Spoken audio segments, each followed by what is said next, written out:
within the book itself, in our book, it talks really about different levels of solution in a way.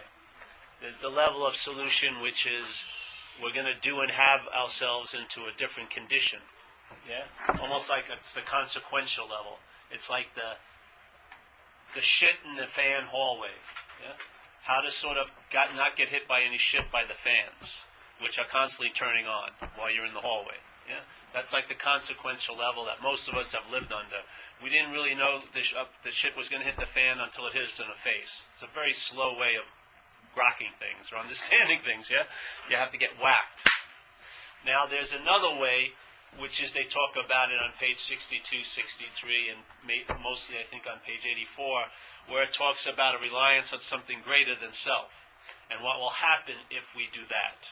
First it says, in page 63, it says, if we sincerely take this position of relying on something greater than self, and the point is, to me, is to know or to have a certain working understanding what self is and what it isn't.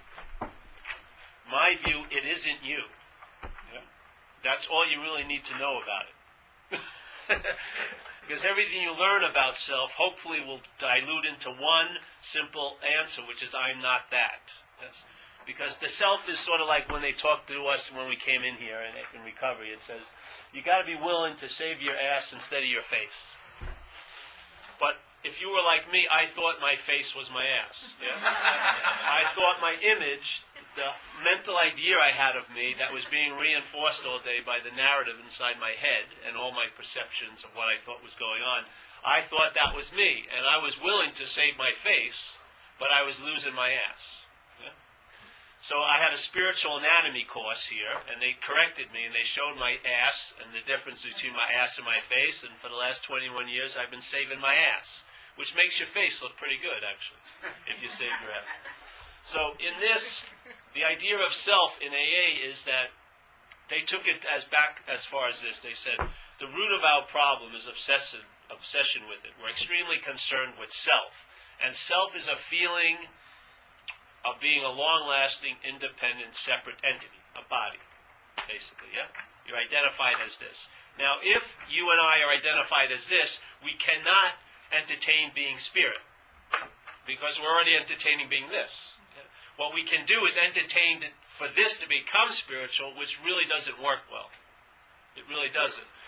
Because this is not spiritual. You can try to apply spirituality on it and maybe graft it on it and sew it on it, but it's not going to really hold.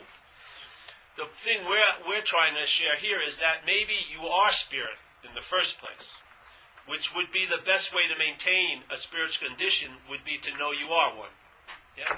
Instead of believing you're a physical condition and a mental condition and then suffering the consequences of believing that in your life, this physical and mental condition, and hoping to get some spiritual solutions for this dilemma, but the real solution is you're not this, to me. Yeah? If you are the spirit, that is the true immunity to all the problems that come with being identified as a body and a brain.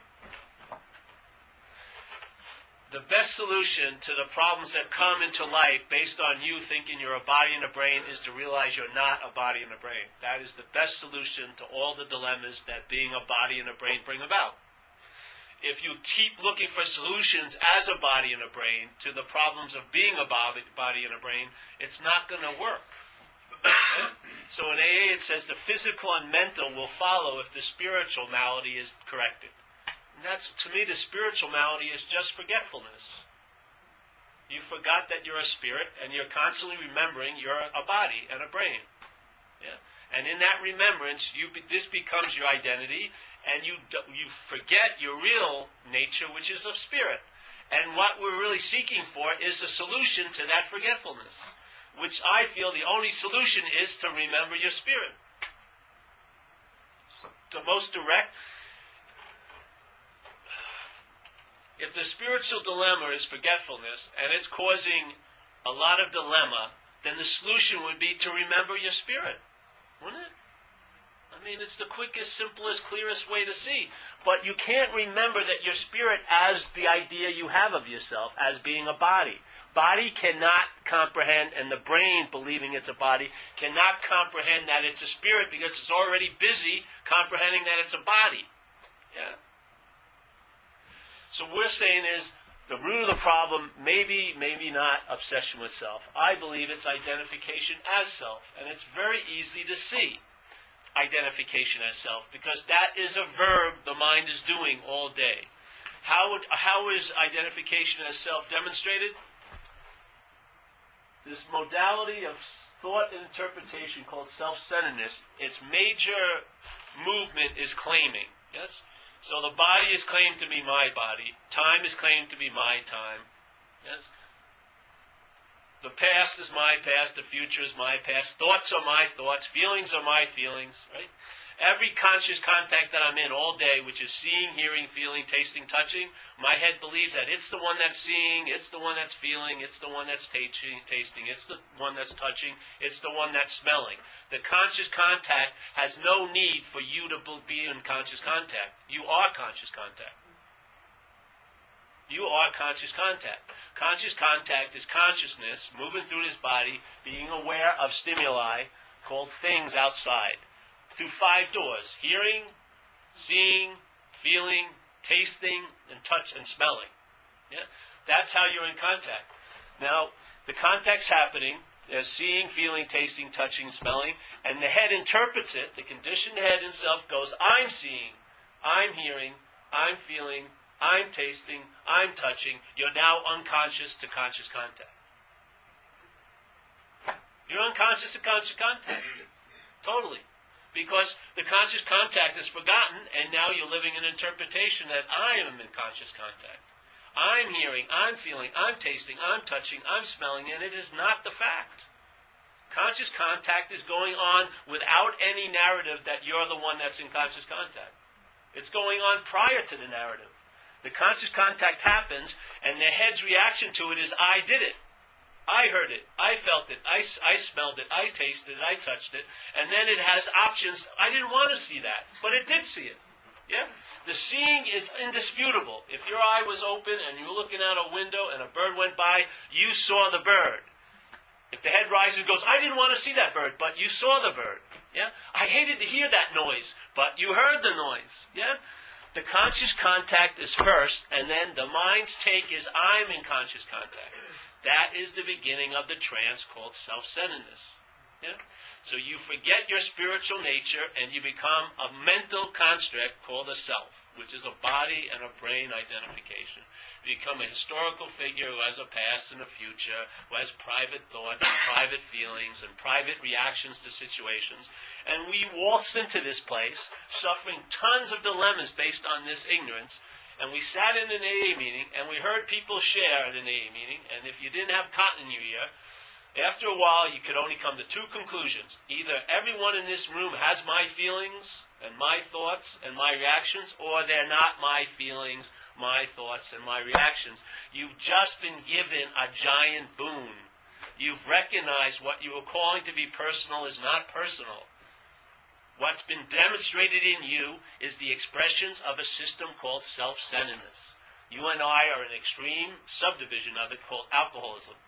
We're extremely concerned with self. Everyone is in the world, but we're extremely concerned with it, which makes us more crazy than the rest usually, yeah? So this self, this parasite of alcoholism has taken over every one of the hosts here. If you asked everyone in this room, because it says self has defeated us in our book, you ask, all right, what self defeated you? Everyone would have the same answer. Myself. Right? Everyone in this room, 40 people, would have the same answer. All right, what self defeated you? Myself defeated me. That's the act of identification. Self is happening in the head, but you're identified as it with the word my. Yeah? So the self as a thought system, and we have an extreme thought system called alcoholism, and many of us have the same thoughts because we're taken over by the same parasite. We come into an AA meeting and we share those thoughts, and usually from the point of being terminally unique. We actually think no one has ever had as bad a thought as I've had. And nobody has ever felt like I felt, and definitely no one ever did what I did out there.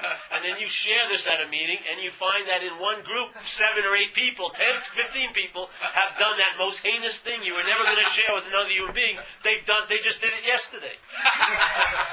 And they're planning on doing one tomorrow. So you have to see, this thing that you're calling you is not you, unless there's a lot of yous. Unless there's a lot of yous. Maybe you're taking you because you look at yourself in a mirror and you look different than all the other yous, but that is just, that's just the color of the car. You know what I mean? Instead of a Ford being blue, you got a yellow one. But you drive and smell and turn just like every other Ford. Yeah? You're an alcoholic. You're not an alcoholic. That's the good news. But alcoholism has taken you over. And so you think like an alcoholic does. You react to situations like an alcoholic does. And you feel like an alcoholic does. And you also have one of its typical thought, which is, I'm terminally unique. And you were until you came to AA. And in AA, obviously, the covers were pulled. If you actually had your ears open, you realize, Jesus, how could everyone have my thoughts in this room? Where did they get them? I was the only one. I thought I was the only one who was thinking these thoughts. They seem to have jacked into me. No, they've been taken over by the same parasite. It's not a parasite. I use it as a way of drawing a picture.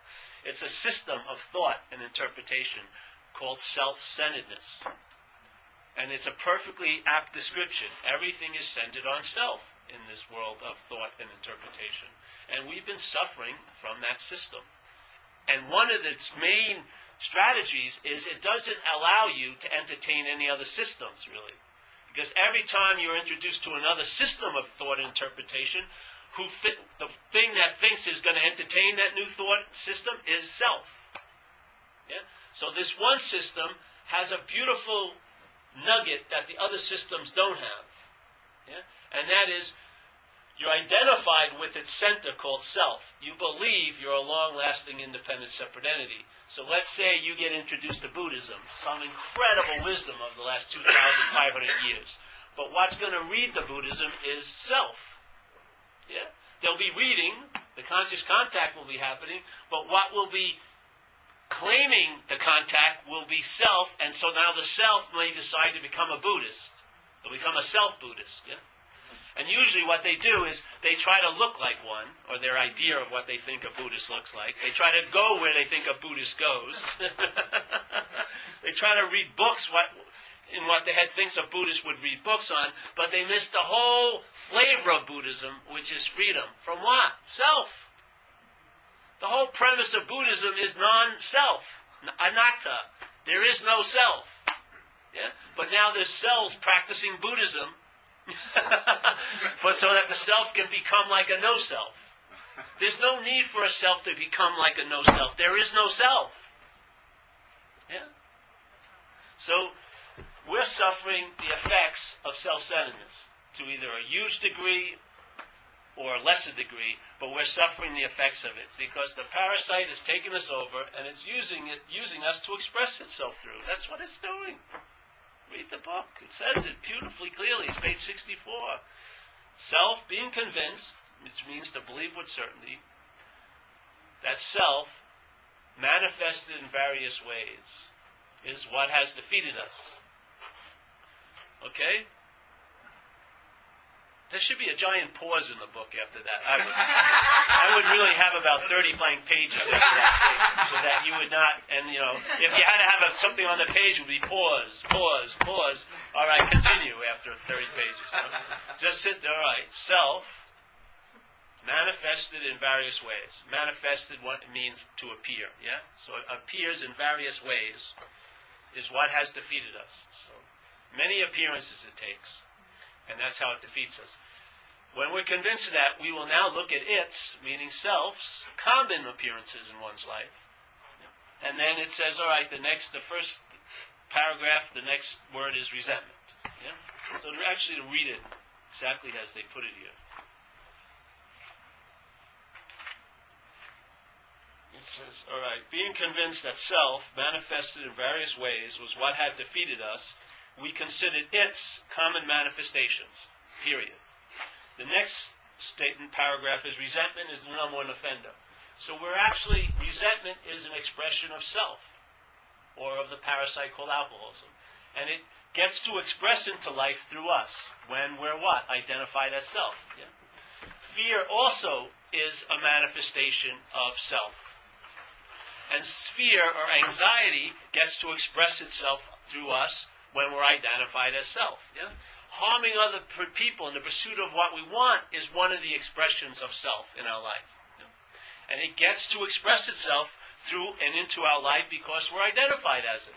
Yeah? It wouldn't have such carte blanche access to every aspect of your life if you didn't believe it was you.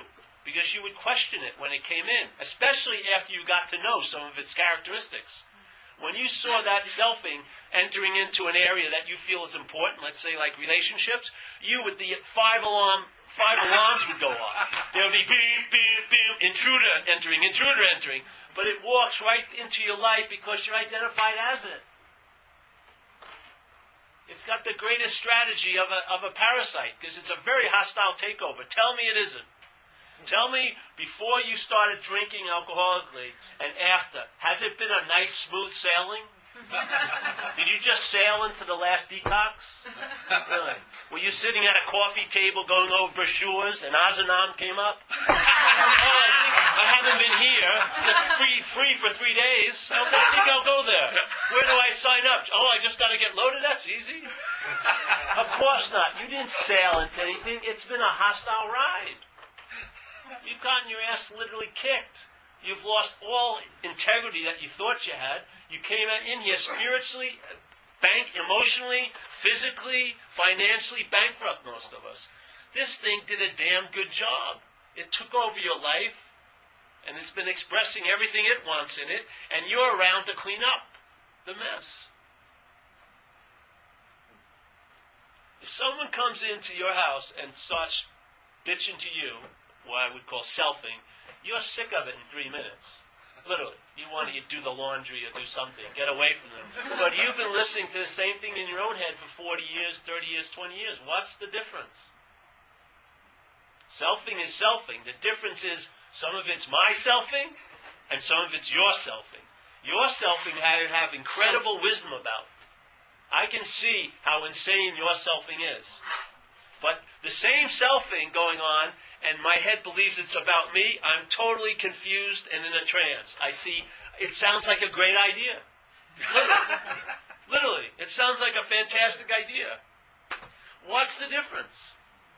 It's the same stream, the same mental system of selfing. What's the difference? One, you have immunity to because you see it as theirs. The other, you have no immunity to because you believe it's about you. That is called the act of identification. When you can start noticing that, you will see what it talks about in the big book of AA. Quit playing God, it doesn't work. This thing called self plays God in your life. It has you believing in separation and lack, that you're vulnerable, that you'll never be loved, or you'll never be okay, you'll never succeed, never this, never that. It has you cringing in fear, and yet there's no fearful situation at the moment. It doesn't need a fearful situation. It has the future to produce all the anxiety it needs to produce. You and I, most of the time, live in what's not happening. We're in a head that's in a mythical Friday, and in mythical Friday, anything can happen to you because it's not happening. So anything can happen, which is you can have cancer, you can be destitute, your boyfriend or girlfriend may be planning on sleeping with your best friend next Friday. And here you are on Monday, but the poor body isn't responding to Monday. It's reacting to that mythical Friday. So to it, you have cancer. To it, your boyfriend or girlfriend just slept with your best friend. To it, right now, it's incredible anxiety. The mind and selfing can produce the physiological effects of fear called anxiety. That's what it does. There's nothing to be afraid of right now, but you're not responding to right now. You're responding to what's not happening. And in what's not happening, it is incredibly fearful because anything can happen there. Anything. And if you have a head sort of like my head, I would say most of your speculation is about 88% negative and maybe 12% positive. So maybe 12% of the time you may be thinking something really great's going to happen to me, but usually about 88% of the time you're not thinking it's going to be great. You're thinking it's going to be fucking terrible. Yeah? So if your head is up yourself's ass, that is living in what's not happening, because the past and the future is dominant there. And you travel there through thought. Because the thought happens now, but the thought is about next week. The thought can't produce next week now, but it can take you to next week if you're not available here. If you're unconscious to your true presence of being a spirit, and you are identified as a body and a brain, you are on. This is what allows you to time travel by thought. You can think about next Friday and it will seem as if it's happening. Only to you, because someone else in the room is in a mythical next Tuesday. That's why it's very hard to communicate while you're flipping out, because most of the time you're flipping out about what's not happening. So the person actually doesn't know what you're flipping out about, but they're flipping out about another what's not happening. But it's not the same what's not happening that you are. So it's very hard to communicate with people, because they don't get that your mountains are mountains. They see them as molehills. And you want to express your mountains to them, and that person sees your mountains as molehills. Yes? Because very rarely are we in the same mythical what's not happening. It's very difficult, because what's not happening has no rules or regulations. It's not happening. You can go in the past, you can go in the future, you can go to a mythical day on Mars, you can go anywhere that's not happening. But beautifully, there is something called what's happening. It's not as fancy as what's not happening. There's only one thing's happening in what's happening, which is right now. And now your head may be bored about what's happening. It might want to live in what's not happening. It's more fun there because it can create and make terrible scenarios out of nothing. Here, it's about accepting what is. And this is the first place the head plays God. It refuses to accept what is. If you go to AA meetings, one of the most brought up topics and the hardest things to do for us in AA is acceptance. I've gone to thousands of meetings, and I've heard that thing at least 500, 600 times. The topic today is acceptance. Yeah? The thing is, when whoever brings up that topic is probably not in acceptance, because when you're in acceptance, you never think about acceptance, because it's a living verb. You're accepting. Yeah? And the accepting, in a sense, is the easiest thing in the world to do. It's not touching, thinking, changing anything about what's happening right now. And it's the hardest thing for our head and self to do, because it wants to manipulate and change and make different and make it seem something that it isn't. Yeah? So it wants to live in what's not happening, because that's where it appears to be somebody. You can't think of yourself as a spirit, can you? Try. But you can think of yourself as a body. And you can think of yourself as a head, yes? And you can think of yourself as, when you go to the past, how do you view yourself? Don't you see yourself as a body? When you go into what's not happening in the past, how do you see yourself? You picture yourself as a body, yeah? If you think about what's going to happen to you in the future, how do you picture to you that you're afraid something's going to happen to? The body, yeah? When you're thinking about, oh, Jesus, this is going to happen to me next week, who is the me that you're thinking about that terrible thing's going to happen to? A body. That's called being identified as a body. Yes? If that's what you think about you as, that's called the act of being identified as a body. A spirit can't be thought about, because a spirit is. Yeah? It's a living verb right now. It's consciously in contact with everything that's arising, every moment. It never blinks. It never takes a vacation. It never yawns. It never closes its eyes. It's always aware. There's the conscious contact is always available. Yeah? And you are that. There's no way you can think about that, because it's a verb and thoughts are nouns. Yeah? Thoughts are dead. Thoughts are from memory and past. You haven't had a new thought in probably thousands of years. In 10 years, 20 years. They're just regurgitated all the time. And you've been refeeling things your whole life. It means, just like we use the word resentment to describe you refeel something, well, everything you feel is a refeeling in self. Self is interpreting conscious contact as something that it isn't, which is causing you to be unconscious to the fact that you're conscious contact. And there's no way in hell you're going to get an interpretation that's going to capture conscious contact. You can't capture the verb with an interpretation of it. You live it. Right now, you're awake. Being awake, you're available to others. Being available to others, or just being available, you're of service. That's what happens. We're so out to lunch, we have to dupe service, formal service experiences, so that we can feel available for once, instead of feeling so absorbed in us all day. We help someone else and we feel a little bigger, and then when we're feeling bigger, we sense a presence. We call it God or higher power, but that presence is conscious contact, and you're that. You don't sense the presence when you're unconscious to that. So, all right, I do service, I get that sense of being available, and I feel a presence, hopefully. A presence we call of a higher power, or of God, or of Spirit.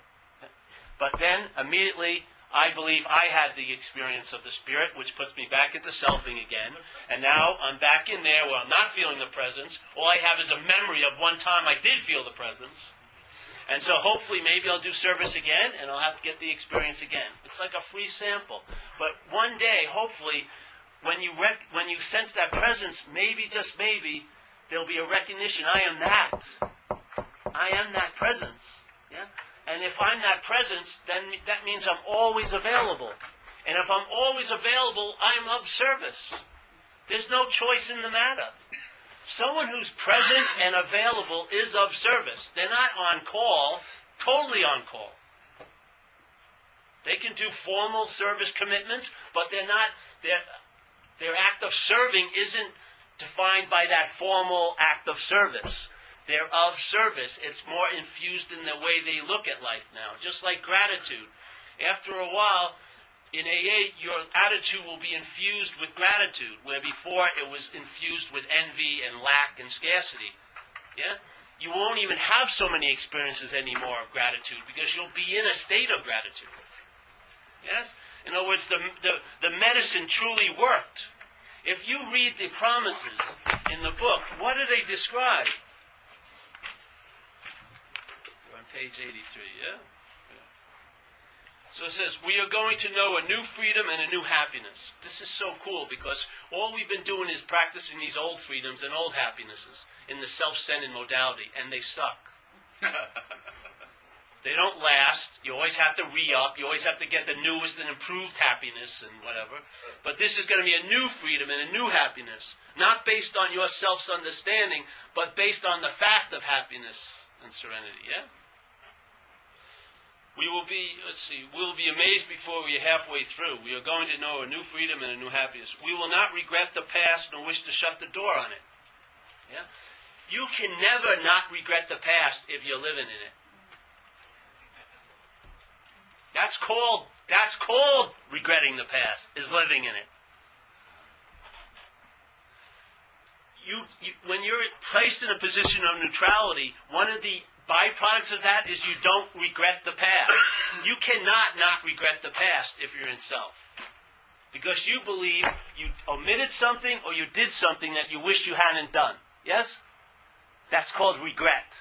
There's no freaking way in hell a self is ever going to stop regretting the past. But when you get out of self-centeredness and you're placed in that position of neutrality, from that position of neutrality, you see the past is not real. Therefore, there's no regret of it. Yes? You cannot see the past as unreal from self. It's impossible. Because self and past and future are synonymous. Yes? Selfing, the idea of being this apparatus, is based on you having a life that you were the doer and haver of. based on the past remembrances of all of the things you did and had, and the hope future speculations of all the things you hope you'll do and have. Self and this time are totally intrinsically connected. Being placed in the position of neutrality, you are freed from the regret of the past and freed from the speculation about a future. Because you finally realize this is the reality. And the greatest immunity to illusion is reality. If you're an illusion about who you are, then past and future are going to seem real. Because an illusion cannot recognize an illusion. But when you wake up to what you are, that is reality. You will see the illusion of past and future. You'll do what you do concerning them, but you won't regret it and you won't dwell in it, nor will you speculate constantly about the future, because you know you're in good hands. Yeah? This is called a new freedom and a new happiness. Where is this? We will not regret the past nor wish to shut the door on it. We will comprehend the word serenity and we will know peace. We mustn't be able to comprehend serenity and peace in self-centeredness. Obviously, I would think that's what he's implying, because finally we come out of self-centeredness by doing the steps, and then we can comprehend what we couldn't comprehend before. So self can't comprehend peace and serenity, because self is bondage and slavery. You can't be free as a self. It's not being free from self, it's freed from bondage to self. The bonding is slavery. You can't comprehend serenity and peace as a self. You can comprehend vacations maybe, little relief. In other words, a spike of peace instead of this low hum of fear all day. You'll get a spike of peace. That will be the idea you may have of serenity. But it's saying, no, you will comprehend the word serenity and know peace. Because peace and serenity are not of self-centeredness. They're of that spiritual realm, the fourth dimension. Self-centeredness is the third dimension. Yeah? You cannot entertain the products of the fourth dimension from the third dimension. They don't translate. So we leave the third dimension by realizing I'm not a self, and then we see our citizenship of the fourth dimension. Then we comprehend peace and serenity because they're of the fourth dimension. We have a new attitude and outlook that's based on the fourth dimension. We know a new happiness based on the fourth dimension. But the fourth dimension cannot be traveled to by a self. Self-centeredness is a system of the third dimension, or of this material realm. It cannot travel to the fourth dimension. The fourth dimension, in a sense, what we are is of the fourth dimension, and we're like on a work visa here. We're identified with what we're not, and it's a whole fucking lot of work here, isn't it? You have to constantly keep maintaining some kind of sanity, because you feel like you're going to flip out every freaking day, eh? This place is freaking crazy. Really. Just look at any society. If you thought this place was sane, look at any society that puts profit before health. Give me a freaking break. This place is totally insane. It's totally crazy. That there would even be a debate about... Are you really telling me that they don't want to give me medical care because that will ensure they have a profit? Yes!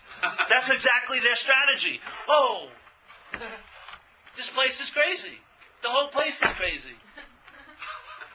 People think the boredom is exciting. This place is as boring as hell. You're going over stuff every second. It's like Groundhog's Day every day. You're reliving the same fucking shit every day. Aren't you sick of it? No, because we're special. It's going to work out one day. No, it's working out exactly like the self wants it to work out. It wants you to be totally unconscious so it can express itself through you. If you woke up to the parasite and entertained you weren't it, you would throw it off that second. You would see the hostility of its nature. You would look with a sober mind at your history. Do you want any more of this guidance you've been taking?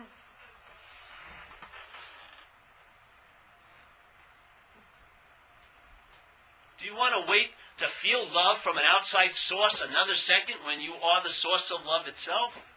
Why are you waiting for something outside of you to save your ass? It's not going to show up. And if it does, you'll kill it anyway. Tell me, you would flip out. If someone showed unconditional love to you, your head would go off like a popcorn maker.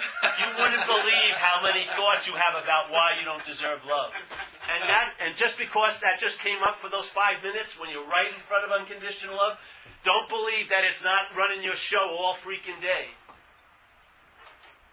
All freaking day. Its whole point is to avoid at all costs that moment. It got caught by surprise. Oh, Jesus, I ran into unconditional love. All I want to do is live a life hoping for it one day.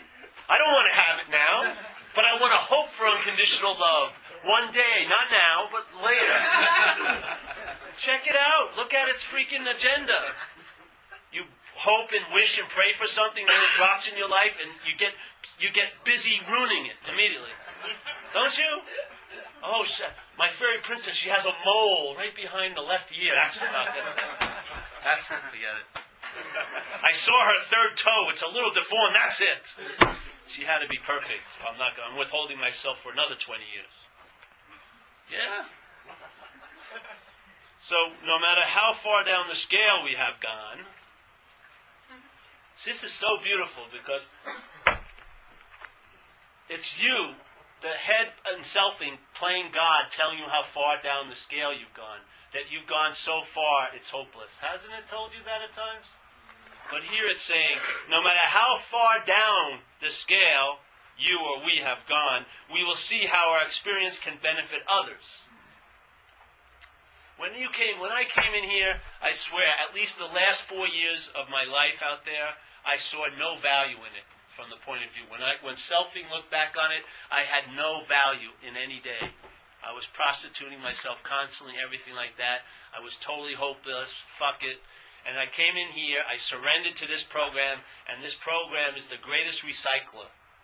It took the life that I called totally worthless, and it gave me the creds to share to thousands of people about a solution to the dilemma we suffer from. Now, if that isn't a demonstration of the power that we're at contact with, I don't know what is. That it can take what your God deemed totally worthless, and when your God said, you're fucking hopeless and you're a loser, there's nothing better for you to do than to get loaded again today. Nothing's ever going to change. And when that life, if you hadn't died, was given over to AA, that life got totally turned around and was used to benefit others. Tell me that is not a huge demonstration of the fourth dimension in the third dimension. In the third dimension, you were a total loser, life was worthless, you might as well shoot up some dope with I used to shoot dope with spit. You're going to get an abscess. There's no way around it. If you don't, to spit in a spoon and put some, a cotton and shoot it in the thing, not thinking I was going to get an abscess, was totally insanity. And I didn't give a shit. All I wanted was to be oblivious. Yeah, boom. So here. That feeling of uselessness and self-pity will disappear. That's also the expressions of self. Yeah? Uselessness and self-pity are another forms of the expression of self-centeredness in your life. When you get relieved from the self-centeredness, you will give up the feelings of uselessness and self-pity. But you will never give them up as a self.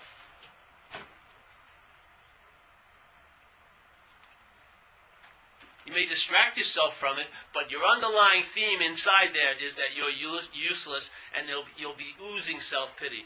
I swear, I have seen some incredible self-pity fountains in AA.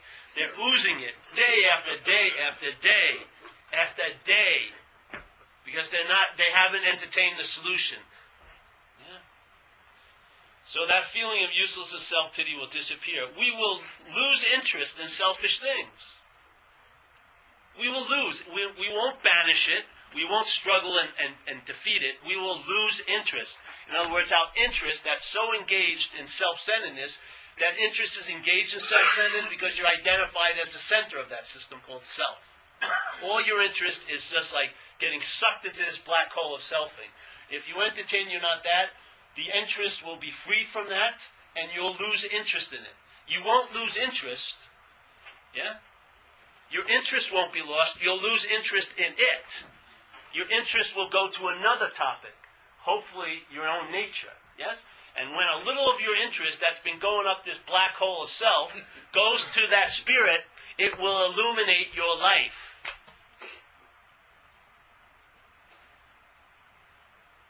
Light is actually light is being used by self to imprison you. It's only the awareness of all these insane thoughts that are driving you crazy. The awareness is the light, but it's been hijacked by self-centered system, and it's causing you to live in darkness. We're trying to free up that light, and then that light will illuminate you. You'll start outshining situations and conditions instead of being the victim of them. And it's not personal. It just happens. Once you get your potential out of the ass of self, and you're giving it over to what we call a higher power, that higher power knows how to use you in a very benevolent way. And you'll reap the rewards of that takeover, just like you're reaping the rewards of the hostile takeover of alcoholism. You'll now be taken over by the fourth dimension. The fourth dimension will use this apparatus to express itself through, just like the parasite's been using it to express itself through.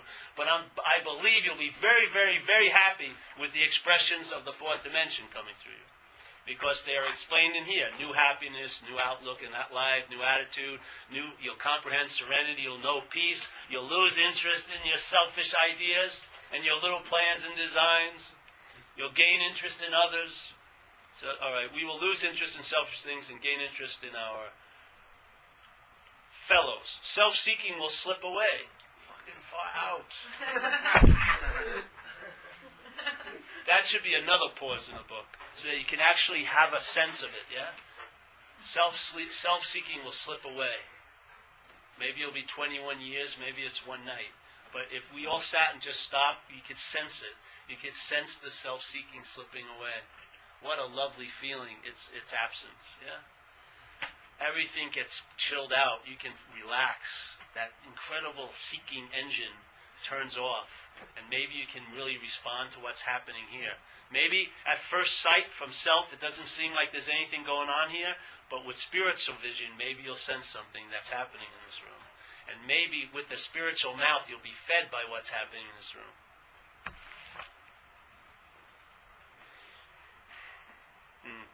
Our whole attitude and outlook upon life will change. Hallelujah. Isn't most people's attitude, I really want everything to get better, but just as I am?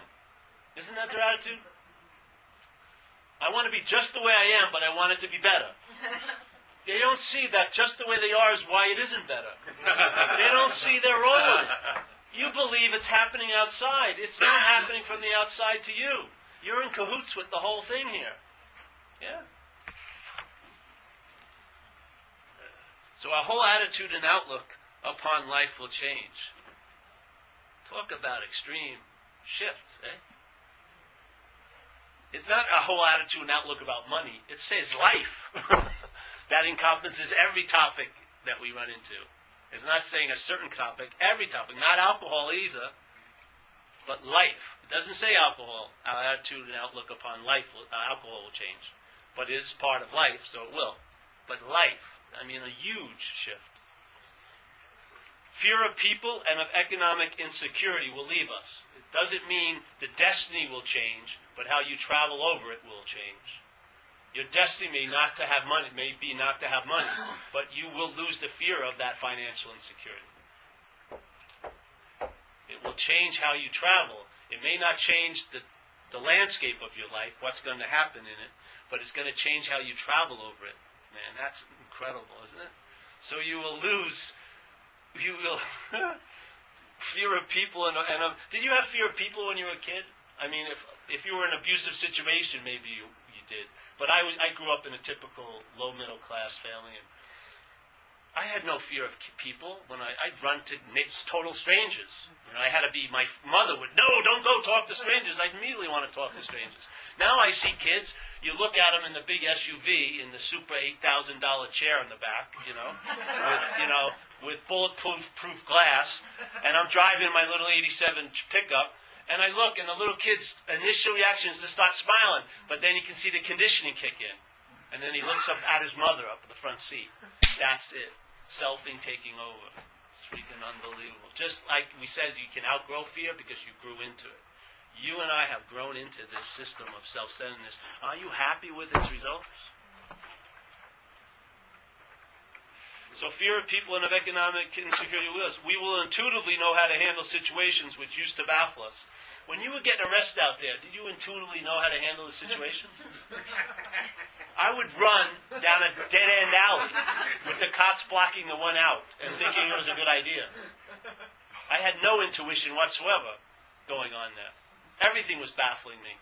But now it says, we will intuitively know how to handle situations which used to baffle us. Do you believe this is going to be a product you're going to get in the third dimension of self-centeredness, or is it a product of the fourth dimension? And you won't sign for the product of the fourth dimension as a self. You'll try to claim it. You'll try to privatize it. You'll try to own it, and they'll sell some of it to someone else. But it's very difficult to get the movement of the fourth dimension. You have it by giving it away. Have you met a coke dealer in this place that practiced that principle? Have you? Did they have it by giving it away? No. But in the fourth dimension, that's the principle. You have it by giving it away. So you have this state of peace and serenity by not claiming it, not owning it, not privatizing it, not achieving it, not corralling it, but surrendering to it. You have it by giving it away, because it's actually going through you, probably to be of service to others, yes? So, we will intuitively know how to handle situations we used to baffle us. We will suddenly realize that God is doing for us what we could not do for ourselves. So what could you not do for yourself? Make yourself happy, joyous, and free. Could you? Isn't that why we're here in a sense? All our shenanigans, all our self-wills, all our plans never brought about a long-lasting happiness, joyousness, and freedom.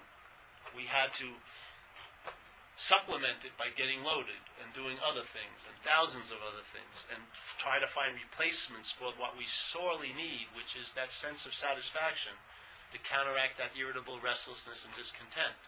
And it's saying here, we will suddenly realize, in other words, it comes in very quickly. We will suddenly realize that God is doing for us what we could not do for ourselves, because you will probably start feeling happier, and you'll start feeling more joy, and you'll start feeling free, and you will realize you could never have accomplished that, because if you could have, you would have already. You've given the self tons of time to bring about happiness, joyousness, and freedom. Has it done it? Yet, we suddenly realize that some power greater than self can. Yeah, it is. We know it can because it is doing it. See, we hope the self can, but it never produces the goods. It just spends a lot of time on advertising up there. So we have a false belief that it can, but we know this thing can because it's doing it. You're starting to feel better, aren't you? Aren't you really? We found a solution. The solution is, please, if you're not the self, then the thoughts about it aren't about you. If you're not the self, you're not the thinker of the thoughts. If you're not the self, feelings are feelings. They're not your feelings. If they're not the self, reactions that you had when you were under the influence of self were not your actions. They were self's actions. Let's start being fearless and thorough and tell the truth about the expressions of self in our life, and align ourselves with a power greater than self so that we can get on with the living from the fourth dimension. Now, so at least you don't have to hope that you'll be awake someday. You will be in awakeness. Yes? You'll be traveling. While you're traveling in awakeness, you're never hoping that you will arrive at awakeness. It's already so. You're awake. Yeah? All the seeking stops because you finally found what you were looking for. And you will know it because the seeking will stop. Literally.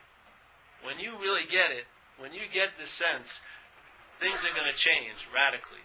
And like Jesus said, supposedly anyway, you'll know the tree Let's say the tree is the fourth dimension, and there's another tree called the third dimension. The third dimension is self-centeredness, yeah?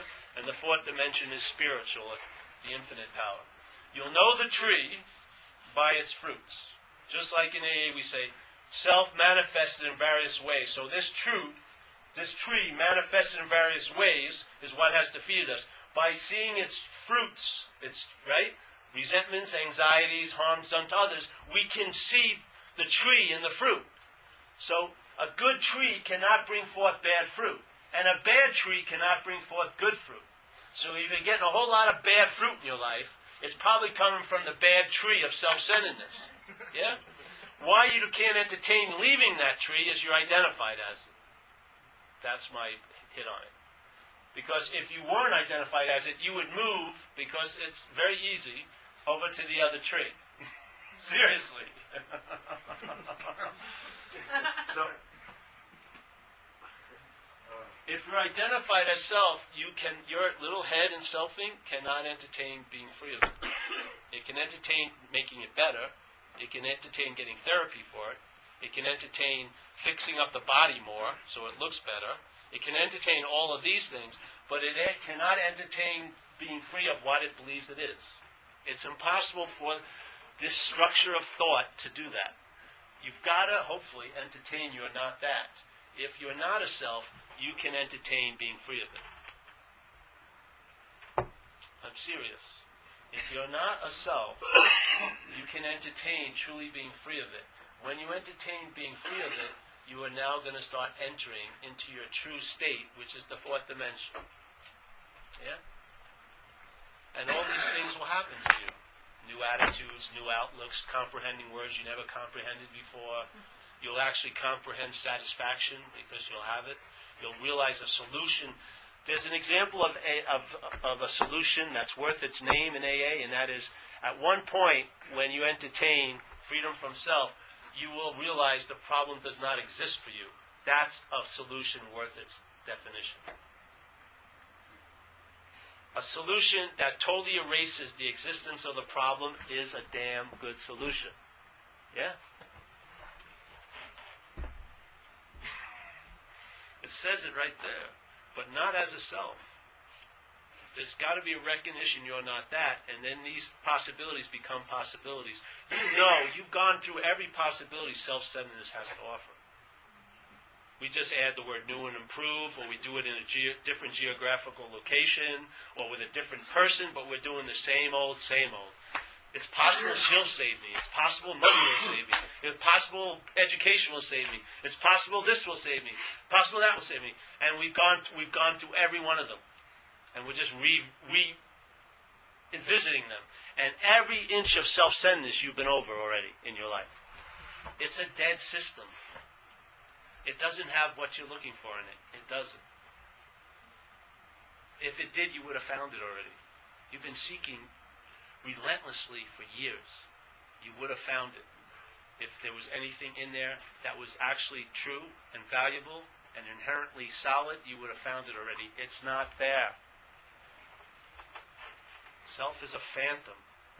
It's a parasite that's taken over you as the host. And the host is clamoring for what it knows can be true, and yet self will not let it have it. Because it would be the end of self's reign if you recognized your nature. If you comprehended the word serenity and peace, you would also comprehend what that statement playing God means. You would see the act of playing God, selfing is doing every day. You would comprehend it and you would know it. But you can't know it and comprehend it when you're under it. When you wake up in the morning, does your head tell you how the day's going to be? That's playing God.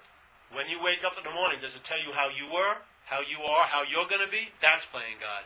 When it goes into, when you look in the mirror and it recognizes the body as you, it's playing God. Yes? When it says the past and future, and if you look at the thought system of self-centeredness, past and future is more important than now. Totally more important than now. It's totally absorbed in thinking about the past and the future. Yes? The freedom of all that is now. Now is an example in time of the eternity. Yeah? Or like we say in AA, the pause is a timeless moment in time. Yeah. Have you ever felt when you went into a pause, what they talk about in AA, pause when agitated? It doesn't have the same feeling as a time moment. Yeah. There's something there. Actually, there's something that's not there. And it's a possibility. That's an eternal moment. Your whole life can change in a pause. You can not go to a 30-year prison sentence if you would have stayed in the pause. If you had 5 extra thoughts in a situation, your whole life would have been changed. If I was in a situation where somebody was flipping out and fucking with me, and there was a gun in the room, and I'd been listening to my head all day, and then it said, pick up the gun and shoot that motherfucker, and I did it, I'd be in jail now 40 years. What's the difference between me and someone else? 5 extra thoughts. Literally. If you've been listening to your thoughts like the Greek oracle all day, you think you're not going to listen to them at that moment? Of course you are. You're in the habit of listening to them. You've been listening, taking all your orders from K-Paul all day. You think you're going to have a moment of clarity break in? Don't kill that person. Sometimes, but a lot of times people go visit San Quentin. They didn't have that moment of clarity. I know people in there that killed someone in a blackout. They don't even remember killing anybody. And now they're in prison for 40 years. It's unbelievable. Well, wake up, eh? Yeah. It's not even a command, it's just a fact. It's a statement. Waking up, wake up is a statement, not a fact. I'm not saying a command, it's just you are that. Jesus, there's 2 of them.